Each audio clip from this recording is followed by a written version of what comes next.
보통 위대한 사람의 탄생에는 특별한 사연들이 있습니다. 성경에서도 그렇죠. 모세도 그리고 사무엘도 탄생과 관련하여서 특별한 일들이 있었습니다. 오늘 우리는 예수님의 탄생에 대해서 살펴보려고 합니다.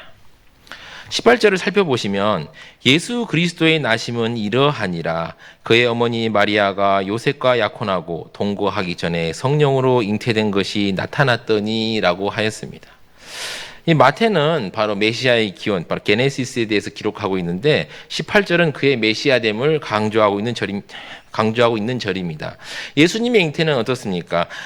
마리아가 요셉에게 정혼했을 때 발생했습니다. 이 본문에는 약혼이라고 되어 있는데 사실 유대의 풍습으로 따지면 정혼이라고 봐야 됩니다. 그러니까 유대법에서는 약 1년 정도 정혼 기간을 갖습니다. 정혼 기간을 갖는데 이게 오늘날의 약혼보다는 훨씬 더 구속력이 있는 그런 제도입니다. 정혼이라는 것은 구속력을 가진 약속으로서 그러니까 육신의 죽음 아니면 일반 결혼처럼 이혼을 하지 않고는 벗어날 수 없는 그런 강력한 구속력을 가지는 약속입니다. 그래서 정혼했다가 만약에 남자가 죽으면 그 여인은 미망인으로 불렸습니다. 남자는 이제 정혼을 하게 되면 어떻게 되냐면 남편으로 불려집니다. 그런데 이제 여자는 어떻습니까? 여전히 그의 아버지 집에 여전히 머물러 있습니다. 결혼은 어떻습니까? 남편이 이제 정혼한 여자를 이제 그녀의 공적인 예식 후에 자신의 집으로 데리고 갔을 때만이 성립되는 것으로 간주되었습니다. 그 후에야 그들은 같이 거할 수 있었고 또 동침도 할 수 있었습니다. 성령에 의해서 예수님의 잉태가 되어졌다는 사실은 사실 누가복음에서도 강조되었습니다. 누가복음 1장 35절을 보시면 이러합니다. 천사가 대답하여 이르되 성령이 내게 임하시고 지극히 높으신 이의 능력이 너를 덮으시리니 이러므로 나실 바 거룩한 이는 하나님의 아들이라 일컬어지리라. 우리는 구약 성경에서 특별히 창조와 생명을 주는 장면에서 어떻습니까? 하나님의 영이 하나님의 사역의 대리인으로 나타나는 것을 많이 봅니다. 창세기 1장 2절을 보시면 땅이 혼돈하고 공허하며 흑암이 깊음 위에 있고 하나님의 영은 수면 위에 운행하시니라 라고 얘기하고 있습니다. 그러니까 바로 창조 기사의 앞에 등장을 하죠. 또 에스겔 골짜기로 유명한 바로 에스겔 37장에도 보면은 하나님의 영은 등장합니다. 여기서 이제 하나님의 영이 어떻습니까? 생명을 창조하는 힘이 있음을 우리는 알 수 있습니다. 즉 신적 주도권이 바로 18절에 분명하게 나와 있는 것입니다. 그래서 메시아 시대를 여는데 성령의 역할에 대해서 분명하게 나타나고 있습니다. 19절을 살펴보시면 그의 남편 요셉은 의로운 사람이라 그를 드러내지 아니하고 가만히 끊고자 하여라고 하였습니다. 구약 성경에서 율법 전 부정한 행동은 그 형벌이 아주 엄했습니다. 무엇이었습니까? 돌로 쳐서 죽이는 것이었습니다. 그러나 이제 신약 시대 이때 와서는 신명기 24장 1절에 근거하여 이혼이 법제화되었습니다. 신명기 24장 1절을 살펴보시면 사람이 아내를 맞이하여 데려온 후에 그에게 수치되는 일이 있음을 발견하고 그를 기뻐하지 아니하면 이혼 증서를 써서 그의 손에 주고 그를 자기 집에서 내보낼 것이요라고 하였습니다. 요셉은 공적인 재판을 필연적으로 야기하게 될 부정한 행동에 대해 고발 조치를 통해 법에 따라 행동할 수 있었고 어쩌면 또한 그렇게 행동해야 했었을 것입니다. 그러나 사람들 앞에 마리아를 드러내고 싶지 않았던 요셉은 당시 허락되었던 또 다른 방법인 두 사람의 증인 앞에서 사적인 이혼을 하기로 결심합니다. 그러니까 그를 드러내지 않고 가만히 끊고자 하여라는 말이 그러니까 두 사람의 증인 앞에서 사적인 이혼을 한다라는 이제 이렇게 되면은 소문이 밖으로 퍼져 나가는 게 훨씬 더 줄어들겠죠. 여기서 이제 보시면 19절에 그를 드러내지 아니하고 이 드러내다는 말이 있는데 이게 구경거리로 만들다는 뜻입니다. 그러니까 이제 마리아가 이제 이런 일을 겪으면 어떻습니까? 마리아는 유대 공동체에서 살아갈 수가 없겠죠. 그러니까 우리가 이제 그 1세기 당시의 상황을 볼 때 그때는 명예를 엄청나게 중요시 여긴 사회였습니다. 명예가 정말 중요시 여긴 사회였는데 여자가 이런 일을 겪으면 도저히 그 공동체에서 살아갈 수가 없었죠. 20절을 살펴보시면 이러합니다. 이 일을 생각할 때 주의 사자가 현몽하여 이르되 다윗의 자손 요셉아 내 아내 마리아 데려오기를 무서워하지 말라. 그에게 잉태된 자는 성령으로 된 것이라 하였습니다. 다윗의 자손으로서 예수님께서 합법적인 다윗의 계열의 계보가 세워지기 위해서는 요셉이 그의 집으로 마리아를 데려오는 건 필요한 과정이었습니다. 그리고 결혼을 완성하는 과정입니다. 마찬가지로 아들의 이름을 짓는 것도 공식적으로 예수님이 요셉의 아들임을 인정한 것이고, 이렇게 함으로써 예수님이 다윗의 자손으로 세워지시는 것입니다. 21절을 보시면 다음과 같습니다. 아들을 낳으리니 이름을 예수라 하라. 이는 그가 자기 백성을 그들의 죄에서 구원할 자이심이라 하니라 라고 하였습니다. 여기서 사용된 이런 말들은, 이런 언어들은 이사야 7장 14절뿐만 아니라 곧 인용될 구약 성경에 대한 유사한 계시들을 생각나게 합니다. 특히 성경에서 신적으로 계시된 이름들은 특별한 깊은 의미를 갖고 있습니다. 예수란 말은 즉 자기 백성을 그들의 죄에서 구원할 자이심이라라는 뜻을 가지고 있습니다. 22절, 23절을 살펴보면 이러합니다. 이 모든 일이 된 것은 주께서 선지자로 하신 말씀을 이루려 하심이니 이르시되 보라 처녀가 잉태하여 아들을 낳을 것이요 그의 이름은 임마누엘이라 하리라 하셨으니 이를 번역한즉 하나님이 우리와 함께 계시다 함이라 하였습니다. 여기서 이제 공식 그 구약 성경 그 인용 문구가 처음으로 등장합니다. 누가복음 1장 31절도 보시면 이러합니다. 보라 내가 잉태하여 아들을 낳으리니 그 이름을 예수라 하라 하였습니다. 이것은 이제 같은 구절인 그 이사야 7장 14절을 암시하고 있습니다. 이사야 7장 14절을 보시면 그러므로 주께서 친히 징조를 너에게 주실 것이라 보라 처녀가 잉태하여 아들을 낳을 것이요 그의 이름을 임마누엘이라 하리라 하였습니다. 이 같은 사실은 그러니까 이 구절이 바로 예수님의 탄생에서 적절하다는 것을 마태만 이렇게 아는 건 아니고 다른 사람도 알았다라는 것을 말하고 있습니다. 자, 그리고 24절, 25절을 보시면 이렇게 나와 있습니다. 요셉이 잠에서 깨어 일어나 주의 사자의 분부대로 행하여 그의 아내를 데려왔으나 아들을 낳기까지 동침하지 아니하였더니 나음의 이름을 예수라 하니라라고 합니다. 이렇게 해서 결혼은 공적으로 이제 성립되었습니다. 그러나 아직 아들을 낳기까지 동침한 것은 아니었습니다. 뭐뭐까지란 헬라어 표현은 그러니까 마리아와 요셉의 관계가 예수님의 탄생으로 이루어지지 않았다는 것을 의미하며, 그래서 예수님의 형제들은 아마 결과적으로 요셉과 마리아의 정상적인 혼인 관계에서 출세한 것임을 알 수 있습니다. 그래서 이제 일부 이제 천주교나 이런 보면은 마리아가 지속적으로 동정녀로 남아 있었다라는 그런 전승에 대한 성경적 근거는 없다라고 우리가 볼 수 있습니다. 오늘 말씀을 통해서 우리가 생각해 볼 점을 살펴보고자 합니다. 첫 번째는 우리는 다른 사람의 흠을 드러내는 것을 조심해야 한다라는 것을 말씀드리고 싶습니다. 세상을 살다 보면 우리는 가끔 남의 뒷담화를 하곤 합니다. 그리고 앞에서 하기 어려운 이야기도 뒤에서 많이 하곤 합니다. 그러면서 우리는 가끔 다른 사람의 흠을 드러내는 경우를 봅니다. 그래서 교회가 시끄러워진 경험을 우리는 경험합니다. 오늘 말씀에서 요셉은 참으로 어려운 상황에 있었습니다. 정혼한 여인과 결혼을 하려고 했는데 그 여인이 임신을 하고 있는 상황이었습니다. 누가 억울하지 않겠습니까? 요셉은 답답했을 것입니다. 그리고 그 이야기를 누군가에게는 하고 싶었을 것입니다. 당시 사회에서 정혼한 여인이 나의 아이가 아닌 다른 사람의 아이를 임신했다는 것은 엄청난 죄악입니다.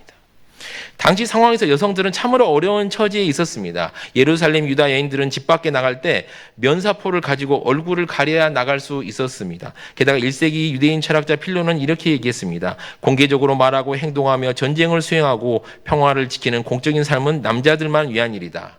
처녀들은 후원의 규방에 틀어박혀 있으면서 사랑방으로 통하는 문까지만 나올 수 있으며 결혼한 여인은 정혼의 문까지 나올 수 있었습니다.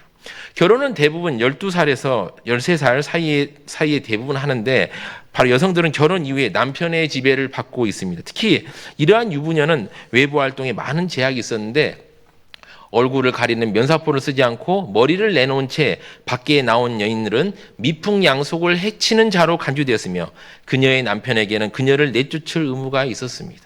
이러한 시대에서 마리아의 임신은 큰 충격으로 다가왔을 것입니다. 물론 위에서 말한 상황은 예루살렘 안에 있는 소위 양갓집 규수의 경우에 해당되는 말입니다. 물론 갈릴리의 상황은 좀 다를 수 있습니다. 갈릴리는 예루살렘보다 좀 더 개방적이었을 것입니다. 그럼에도 불구하고 억압적인 분위기는 있었을 것입니다. 요셉은 심한 배신감에 치를 떨었습니다. 신랑은 어떻습니까? 신부를 맞이하기 그냥 맞이합니까? 많은 지참금을 내야 했습니다. 그래서 마리아를 맞이하기 위해서 많은 돈을 모아서 주어야만 했습니다. 지금 그리고 요셉은 그 돈을 모으고 있는 상황이었던 것입니다. 행복한 가정생활을 위해서 최선을 다해서 살아가고 있는 요셉에게 마리아의 잉태는 참으로 날벼락이요 충격으로 다가왔을 것입니다. 여러분, 세상에서 제일 힘든 일이 무엇인지 아십니까? 어떤 사람은 이렇게 얘기합니다. 돈이 없는 일이 제일 괴롭다고 말합니다. 맞습니다. 돈이 없는 일도 괴롭습니다. 얼마나 괴롭습니까? 돈이 없으면 제대로 사람 구실도 할 수 없습니다. 돈이 없으면 쉽게 할 수 있는데 아주 어렵게 해야 됩니다. 우리가 버스비, 지하철 요금이 없으면 어떻습니까? 그곳까지 가려면 어떻습니까? 걸어가야 되지 않습니까? 얼마나 어렵습니까? 얼마나 그 고통이 큽니까? 그러나 여러분, 그보다 더 힘든 일이 있습니다. 무슨 일일까요? 이런 일을 겪으면 사람은 죽음까지도 생각하는 그 일이 있습니다. 무슨 일일까요? 바로 가까운 관계가 깨어지는 일이 그러합니다. 부모와 자녀, 형제와 자매, 그리고 남편과 아내, 그리고 사랑하는 사람들의 관계가 깨어지는 일입니다. 이러한 관계의 깨어짐은 당사자에게 엄청난 상처와 충격으로 다가옵니다. 우리 성도님들도 경험하셨을 것입니다. 관계가 갑자기 깨어짐으로 큰 충격을 받고 고통 속에서 지냈던 시간들도 있었을 것입니다. 오늘 요셉의 경우를 생각해 봅시다. 본문에서는 약혼이라 하지만 실제적으로 당시의 풍습을 고려해 볼 때 정혼입니다. 정혼을 하고 두 사람이 예비 부부로서 서로를 사랑하며 미래를 위해 땀 흘리고 요셉의 경우에는 많은 것을 희생하며 준비하고 있었을 것입니다. 그런데 요셉은 정혼녀 마리아가 잉태했다는 사실을 알게 되었을 때 얼마나 큰 충격과 괴로움이 있었을까요? 밤새 소리 죽여 울면서 괴로워했을 것입니다. 그리고 그 괴로움에 며칠 밤을 자지 못하고 힘들어 했을 것입니다.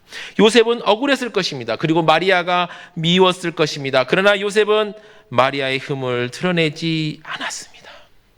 충분히 할 수 있었지만 요셉은 하지 않았습니다. 대신 이렇게 하였습니다. 19절을 보시면 그의 남편 요셉은 의로운 사람이라 그를 드러내지 아니하고 가만히 끊고자 하여 드러내지 않고 끊으려고 하였습니다. 얼마나 마리아를 생각하는 태도입니까? 마리아의 앞으로의 삶을 위해서 요셉은 자신이 할 수 있는 최대한의 배려를 가지고 모든 일을 진행하고자 하였습니다. 그래서 성경은 요셉의 행동을 이렇게 말합니다. 그의 남편 요셉은 의로운 사람이라 라고 하였습니다. 여기 모인 우리 성도 여러분, 여러분은 누구십니까? 성도입니다. 그리고 어떻습니까? 우리는 교회라는 공동체에 속해 있습니다. 교회라는 공동체, 즉 교회는 어쨌든 그리스도 안에서 한 몸입니다. 만약 우리가 우리 옆에 있는 성도님의 흠을 잡아서 비방한다면 우리는 어떻습니까? 예수님을 비방하는 것과 같습니다. 왜냐하면 우리는 교회 안에서 한 몸을 이루는 지체이기 때문입니다. 이것을 어떻게 할 수 있냐면 우리가 사도행전 9장 3절에서 5절 말씀을 통해서 알 수 있습니다. 사울이 길을 가다가 다메섹에 가까이 이르더니 호련히 하늘로부터 빛이 그를 둘러 비추는지라 땅에 엎드려져 들음에 소리가 있어 이르시되 사울아 사울아 내가 어찌하여 나를 박해하느냐 하시거늘 대답하되 주여 누구시니까 이르시되 나는 내가 박해하는 예수라. 여기서 사울이 박해하는 건 누구입니까? 예수님이 아니고 그리스도인들을 박해하지 않습니까? 그런데 예수님께서는 누구를 박해한다고 하십니까? 내가 어찌하여 나를 박해하느냐 하십니다. 여기서 예수님께서는 그리스도인들을 괴롭히는 것을 자신을 괴롭히는 걸로 생각하고 있음을 알 수 있습니다. 만약 우리가 우리 옆에 있는 형제자매의 흠을 발견하고 그것을 드러내기만 힘쓴다면 그것은 예수님을 비방하는 것으로 볼 수도 있는 것입니다. 물론 우리는 우리 옆에 있는 성도가 악을 행할 때 권면할 필요가 있습니다. 사도 바울은 데살로니가 후서 3장 14절 15절 이렇게 말합니다. 누가 이편지한 우리 말을 순종하지 아니하거든 그 사람을 지목하여 사귀지 말고 그로 하여금 부끄럽게 하라. 그러나 원수같이 생각하지 말고 형제같이 권면하라. 여기서 우리가 주목할 점은 원수와 같이 생각하지 말고 형제같이 권면하라 하는 것입니다. 우리 합동적 헌법에도 이러한 정신이 잘 반영되어 있습니다. 가벼운 죄를 정했을 때는 당사자에게만 알립니다. 그러나 부득이하게 뚜렷한 죄, 공개된 죄, 무거운 죄를 지었을 때만이 부득이하게 공포를 합니다. 또한 책벌을 받아도 교회의 지리자들은 그들에 대한 관심을 끊지 않습니다. 헌법에 그들과 교제하며 그들과 더불어 기도하고 그를 위해 기도할 것을 이야기하고 있습니다. 이것은 무슨 말입니까? 잘못을 해서 벌을 주지 그 벌은 사람을 죽이기 위한 벌이 아니고 살리기 위한 벌임을 분명히 하고 있는 것입니다. 그만큼 우리는 성도의 힘을 드러내고 말하는데 조심하고 신중해야 됩니다. 우리는 다른 사람의 힘을 드러내는 것을 조심해야 됩니다. 왜냐하면 남의 말은 그 자체로 별식 같아서 하나님께서 맺어주신 관계를 깨뜨릴 수 있음을 기억하고 조심해야겠습니다. 마리아의 남편 요셉처럼 조심하고 신중한 언행으로 교회 안에서 하나님의 의를 이루는 성도님들이 되시기를 기도합니다. 두 번째입니다. 두 번째 우리 생각할 점은 우리는 예수님께서 우리를 죄에서 구원할 자임을 알고 기뻐해야 합니다. 천사가 말했습니다. 21절에 아들을 낳으리니 이름을 예수라 하라. 이는 그가 자기 백성을 그들의 죄에서 구원할 자이심이라 하니라 하였습니다. 천하 인간에 예수님 말고 우리를 죄에서 구원할 자가 없습니다. 이것은 우리에게 큰 위로를 줍니다. 여러분, 우리 자신에게 구원이 달려있다면 얼마나 절망입니까? 인간의 마음은 어떻습니까? 얼마나 부패합니까? 예레미야 19장 9절의 말씀에 만물보다 거짓되고 심히 부패한 것은 마음이라라고 말하고 있는 것으로 보아 우리는 알 수 있습니다. 로마서 3장 20절에서는 그러므로 율법의 행위로 그의 앞에 의롭다 하심을 얻을 육체가 없나니 율법으로는 죄를 깨달음이라 이라고 선포하며 행위로 구원을 받을 사람이 없음을 선포하고 있습니다. 여러분, 죄의 파괴력은 엄청납니다. 이 세상에 우리가 겪고 있는 괴로움의 대부분은 죄로 인해 시작되었다 해도 과언이 아닙니다. 로마서 8장 19절에서 23절까지 사도 바울은 죄가 얼마나 큰 파괴력을 가지고 있는지 보여집니다. 제가 한번 여러분께 봉독해 드리겠습니다. 피조물이 고대하는 바는 하나님의 아들들이 나타나는 것이니 피조물이 허무한데 굴복하는 것은 자기 뜻이 아니요 오직 굴복하게 하시는 이로 말미암음이라. 그 바라는 것은 피조물도 썩어짐의 종노릇 한 데서 해방되어 하나님의 자녀들의 영광의 자유에 이르는 것이니라. 피조물이 다 이제까지 함께 탄식하며 함께 고통을 겪고 있는 것을 우리가 아느니라. 그뿐 아니라 우리 곧 성령의 처음 익은 열매를 받은 우리까지도 속으로 탄식하여 양자 될 것 곧 우리 몸에 속량을 기다리느니라. 얼마나 그 괴로움이 심했으면 피조물이 나중에 죄 문제가 해결되고 다 속량 받을 것을 기다린다라고 얘기합니까? 여러분, 죄의 파괴력을 한번 제가 성경 말씀 통해서 한번 보도록 하겠습니다. 아담이 죄를 지었죠. 근데 죄를 지고 나서 어떤 저주를 받았습니까?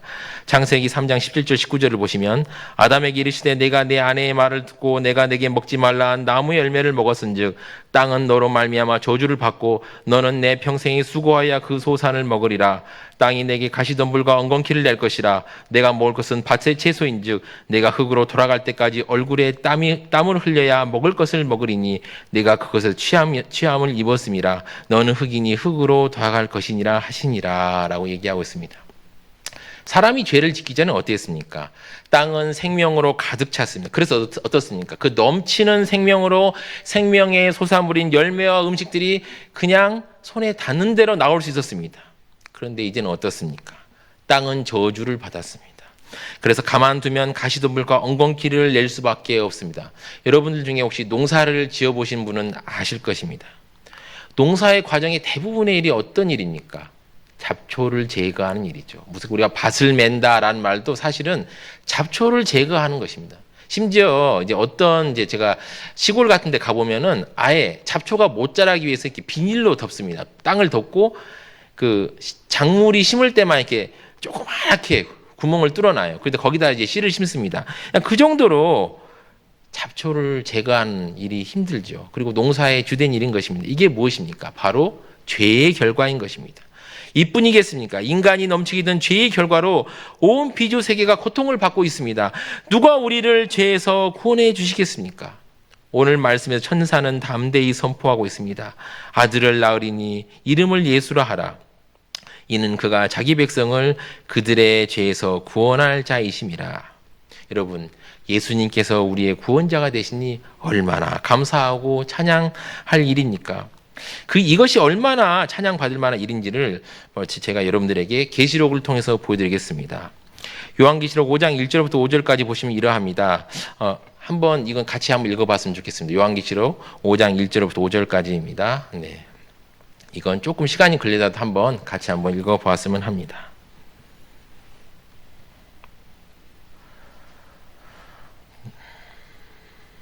네, 다 찾으셨으면 합독하시겠습니다.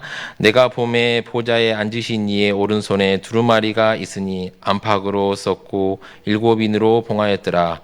또 봄에 힘있는 천사가 큰 음성으로 외치기를 누가 그 두루마리를 펴며 그 인을 떼기에 합당하냐 하나 하늘 위에서나 땅 위에나 땅 아래 능히 그 두루마리를 펴거나 보거나 할 자가 없더라. 그 두루마리를 펴거나 보거나 하기에 합당한 자가 보이지 아니하기로 내가 크게 울었더니 장로 중에 한 사람이 내게 말하되 울지 말라. 유다 지파의 사자 다윗의 뿌리가 이겼으니 그 두루마리와 그 7인을 떼시리라 하더라. 아멘. 무슨 말입니까? 1절을 보시면 보좌에 앉으신 이 성부 하나님 손에 두루마리가 있습니다. 이 두루마리는 봉해져 있습니다. 하나님의 심판이 기록된 두루마리입니다.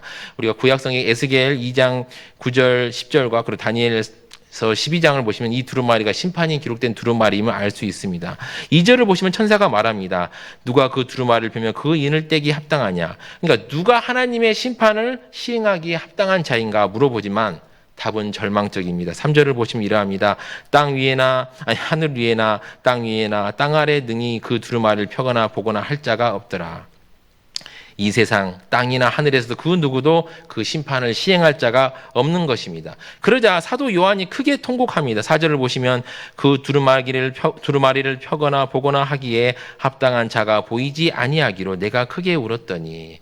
사도 요한이 왜 울었을까요? 하나님의 심판이 시행되지 않는다는 것은 달리 말하면 구원 계획도 실행되지 않는다는 말이기 때문에 그랬던 것입니다. 구원은 심판과 같이 옵니다. 심판이 있기 때문에 구원도 있는 것입니다.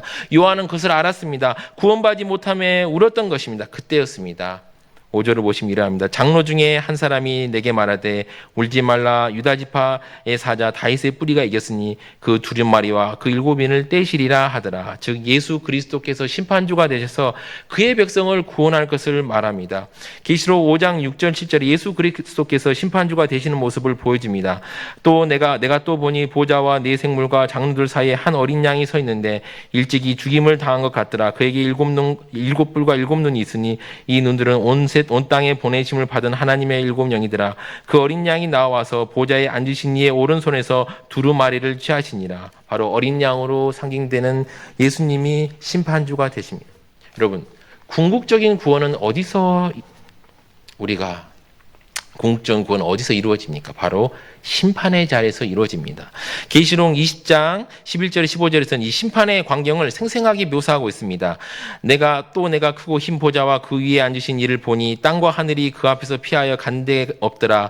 또 내가 보니 죽은 자들이 큰 자나 작은 자나 그 보좌 앞에 서 있는데 책들이 펴 있고 또 다른 책이 펴졌으니 곧 생명책이라. 죽은 자들이 자기 행위를 따라 책에 기록된 대로 심판을 받으니 바다가 그 가운데에서 죽은 사람을 내주고 또 사망과 음부도 그 가운데서 죽은 사람을 내주매 사람이 자기의 행위대로 심판을 받고 사망과 음부도 불못에 던져지니 이것은 둘째 사망 곧 불못이라. 누구든지 생명책에 기록되지 못한 자는 불못에 던져지리라. 결국 심판주가 예수 그리스도가 되심으로써 결국 자기 백성을 죄에서 구원하게 되는 것입니다. 이 얼마나 큰 은혜입니까? 얼마나 기쁜 일입니까? 그래서 온 피조 세계와 영적 교회가 소리 높여 이 기쁨을 찬양합니다. 사랑하는 성도 여러분, 예수님께서 우리를 죄로부터 구원하심이 얼마나 큰 일입니까? 얼마나 우리가 찬양해야 할 일입니까? 예수님께서 우리를 죄로부터 구원해 주심을 깊이 감사하며 항상 기뻐하며 쉬지 말고 기도하며 범사에 감사하시는 성도님들 되시기를 진심으로 기도합니다. 말씀의 결론을 맺겠습니다. 오늘 우리는 예수님 탄생 관련 기사를 살펴보았습니다. 오늘 우리는 요셉의 태도를 보며 형제자매의 잘못에 대해서 어떻게 접근해 나가야 하는지 배웠습니다. 우리는 주님의 몸된 교회에 속해 있는 성도입니다. 성도답게 남의 흠에 대해서 비방하거나 말을 내기보다는 기도하며 당사자에게 사랑의 권면을 함으로써 한 몸을 이루어 나가야 하겠습니다. 또한 우리는 오늘 말씀을 통해서 예수님께서 우리를 죄에서 구원해 주시는 이 심을 알게 되었습니다. 죄에서 구원받음이 얼마나 엄청난 일이고 하늘과 땅이 찬양으로 가득하게 되는 일임을 알게 되었습니다. 예수님께서 우리를 죄로 구원해 주심을 깊이 감사하며 기쁨과 감사함으로 날마다 살아가시는 우리 성도님 되시기를 진심으로 기도합니다. 제가 기도하겠습니다. 주님, 우리가 오늘 본문을 통해서 성도가 어떻게 언어 생활을 해야 하는지, 그리고 믿음을 가지고 살아가야 하는 이유에 대하여 알게 해주시니 감사합니다. 또한 예수님께서 우리를 우리 죄에서 구원해 주시는 유일한 분이심을 다시 한번 알게 하시니 감사합니다. 성도답게, 하나님의 자녀답게 살아가는 우리들이 될 수 있도록 주님 은혜 베풀어 주시옵소서. 이 모든 말씀 우리 주 예수 그리스도 이름으로 기도드리옵나이다. 아멘.